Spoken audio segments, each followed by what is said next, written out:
बिस्मिल्लाहिर्रहमानिर्रहीम। दोस्तों, खाना काबा वो जगह है जहां हर वक्त बेपनाह रश रहता है। हज की आमद है। इस वक्त 15 लाख के करीब हाजी मक्का मुकरमा में पहुंच चुके हैं। रोजाना हजारों की तादाद में लोग पहुंच रहे हैं। ये जगह ऐसे ऐसे मोजज़ात हो रहे हैं जिससे इंसान का ईमान ताज़ा हो जाता है। दिल इस बात की गवाही देता है कि अल्लाह के घर में जाने के लिए पैसों की नहीं बल्कि ईमान की ज़रूरत होती है। वरना इस दुनिया में ऐसे भी लोग हैं जिनके पास बेशुमार दौलत है। वो अरबों नहीं खरबों रुपए के मालिक हैं, मगर उन लोगों को नमाज पढ़ने की भी तौफीक नहीं होती। वो अल्लाह के हुक्म के बगैर अच्छी ग़िज़ा का एक नवाला भी अपने मुंह में डाल नहीं सकते। मोहम्मद असगर, जिसका ताल्लुक पाकिस्तान के शहर खारियां से था, वो बरतानिया में एक आला ओहदे पर फाइज था। उसकी पूरी जिंदगी अल्लाह की नाफरमानियों में गुजरी। दिन और रात का कोई ऐसा पहल नहीं था जब उसने अल्लाह की हदूद को क्रास न किया हो। मोहम्मद असगर ने एक यूरोपीय लड़की से शादी की। उससे 3 बेटियां पैदा हुईं। वो अपने बच्चों से इंतहाई प्यार करता। मोहम्मद असगर यूरोपीय माहौल के रंग में उतर चुका था। इस दुनिया को बनाने वाले, आसमानों जमीन का मालिक, कायनात को वजूद देने वाले को वो बिल्कुल भूल चुका था। वक्त गुजरता गया, उसकी बेटियां जवान होती गईं। उन्होंने क्लबों वगैरह में जाना शुरू कर दिया। वो यूरोपीय लिबास पहनती, अपने दोस्तों को मिलती, आधी रात को घर वापस आती। मोहम्मद असगर उनको रोकने की कोशिश करता तो वो कहती, अगर आपने हमें कुछ कहा तो हम आपको पुलिस के हवाले करेंगी। मोहम्मद असगर की आंखों के सामने सब कुछ होता रहा, मगर उसके पास बर्दाश्त करने के अलावा कोई भी चारा न था। बीवी बच्चों के दरमियान ताल्लुकात खराब होते गए। नौबत यहाँ तक पहुँच गई कि मोहम्मद असगर को अपना घर छोड़ना पड़ा। मोहम्मद असगर अलहदा हाउस में रहने लगा। एक दिन वो सोशल मीडिया पर मौलाना तारक जमील का बयान सुनने लगा कि अल्लाह ताला बंदे का इंतजार करता है कि मेरे बंदे तू गुनाहों की दलदल से निकल आ। मैं इंतजार कर रहा हूँ। मैं तुझे 70 माओं से ज्यादा प्यार करता हूँ। माफ करना मेरी सिफत है। मौलाना तारक जमील का बयान सुनकर उसकी आंखों से आंसू जारी हो गए। वो कई घंटे रोता रहा कि उसने अपनी जिंदगी अल्लाह की नाफरमानियों में गुजार दी। ना वो खुद इस्लाम के मुताबिक चला और ना ही अपनी औलाद को इस बात का हुक्म दिया। उसने जो बोया वही काटा। अब वो अल्लाह से किस बात का शिकवा कर रहा है। वो देर तक अपने गुजरे हुए जमाने के बारे में सोचता रहा कि उसकी जवानी कहाँ गुजरी, उसने अल्लाह से मोहब्बत के दिन कहाँ गुजार दिए। उसने वजू किया, अल्लाह के आगे सजदे में गिर गया, कहने लगा, या अल्लाह मुझसे भूल हो गई, तू मेरा खुदा है, मैं तेरा नाफरमान बंदा हूँ। तुझे अपनी खुदाई का वास्ता मुझे माफ़ कर दे। अगर तूने मुझे माफ़ न किया तो मैं हलाक हो जाऊँगा। मोहम्मद असगर ने दिल में फैसला कर लिया कि वो पाकिस्तान वापस जाएगा, मगर उसे क्या पता था कि उसे एक बहुत बड़ी आजमाइश का सामना करना पड़ेगा। जैसे ही वो पाकिस्तान जाने लगा, उसकी बीवी ने केस कर दिया कि ये अपनी जायदाद से आधा हिस्सा दे। ये बरतानिया का कानून है, तलाक की सूरत में दोनों की जायदाद बराबर तकसीम होगी। चनाचा मोहम्मद असगर को 5 साल की सजा इस वजह से हुई कि उसने रकम लेकर बरतानिया से भागने की कोशिश की। मोहम्मद असगर जेल में 5 वक्त की नमाज अदा करता, कुरान मजीद की तिलावत करता। उसने बहुत सी अहादीस याद की। उसकी दिल की दुनिया बदल चुकी थी। वो अल्लाह के बहुत करीब हो गया। उसने जेल के अंदर कई लोगों को कलमा पढ़ाया। 5 साल के बाद वो रिहा हुआ। उसके चेहरे पर खूबसूरत दाढ़ी और नूर था। मोहम्मद असगर इसके बाद पाकिस्तान वापस आया।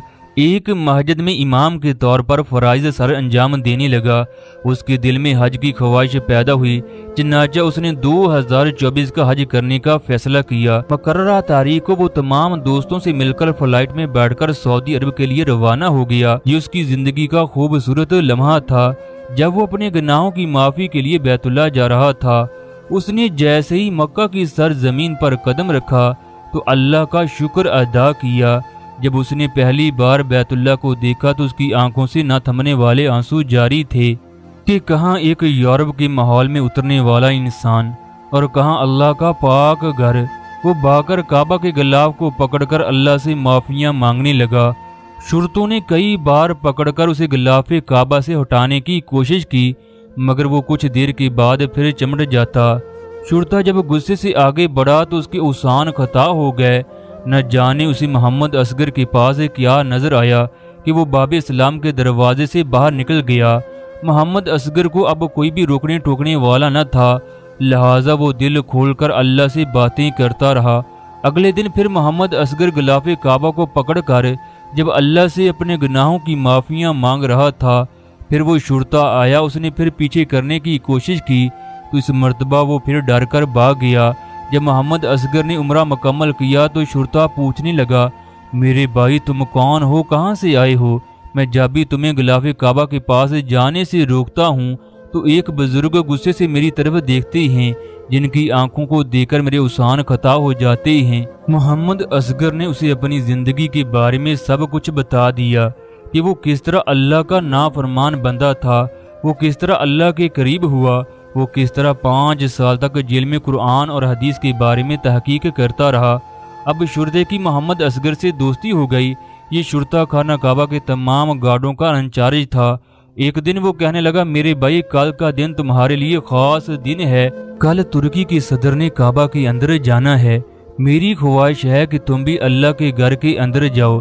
میری پوری کوشش ہوگی کہ میں تمہیں کعبہ کے اندر بھیجوں، آگے اللہ کی مرضی وہ تمہیں کعبہ کے اندر بلاتا ہے کہ نہیں، بس تم نے ایسا کرنا ہے، فلاں وقت میں کعبہ کے ڈور کے سامنے کھڑے رہنا، میں کچھ نہ کچھ کرنے کی کوشش کروں گا۔ چنانچہ اگلے دن جب ترکی کے صدر طیب اردگان کعبے کے اندر داخل ہونے لگے تو شرطے نے محمد اصغر کو دیکھ کر اس کا ہاتھ پکڑا اور طیب اردگان کے ساتھ ہی داخل کر دیا۔ محمد اصغر کے لیے یہ انتہائی قیمتی لمحہ تھا، کیونکہ کعبہ کے اندر جانے کے لیے بڑے بڑے لوگ ترستے ہیں، خوش قسمت وہ لوگ ہوتے ہیں جن کی یہ خواہش پوری ہو۔ محمد اصغر نے کعبہ کے اندر 2 نفل ادا کیے۔ اس کی آنکھوں سے زارو قطار آنسو جاری تھے، اس کے پاس وہ الفاظ نہیں تھے جس سے وہ اللہ کا شکر ادا کرتا۔ اس نے 2 نفل ادا کیے، اس کے بعد باہر آ گیا۔